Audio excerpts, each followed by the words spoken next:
నీ ముఖమును నేను మహిమతో నింపబోతున్నాను. నీ ముఖమును నేను మహిమతో నింపుతాను.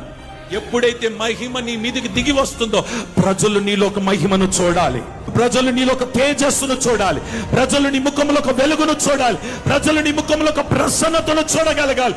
ఆ మహిమ ఈ రోజే నిన్ను కప్పునుగాక, నిన్ను కమ్ముకొనుగాక. మహిమతో నా దేవుడు ఇక్కడికి దిగి వచ్చి ఉన్నాడు. ఇప్పటికే మహిమను నీ మీద కొమ్మరించున్నాడు, మహిమతో నిన్ను కప్పి ఉన్నాడు, మహిమ నీ మీద కొమ్మరించబడింది.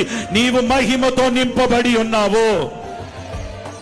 నువ్వు మహిమతో నింపబడిన దేవుడు నన్ను మహిమతో నింపి ఉన్నాడు. నేను యుద్ధం చేయాల్సిన అవసరం లేదు, నేను గొడవ పడాల్సిన అవసరము, నేను ఎవరితో అరవాల్సిన అవసరము, నేను ఎవరితో తోకలాటలు పెట్టుకోవాల్సిన అవసరము. నేను అలా కూర్చుంటాను. నన్ను మహిమతో నింపినాడు ఆయన.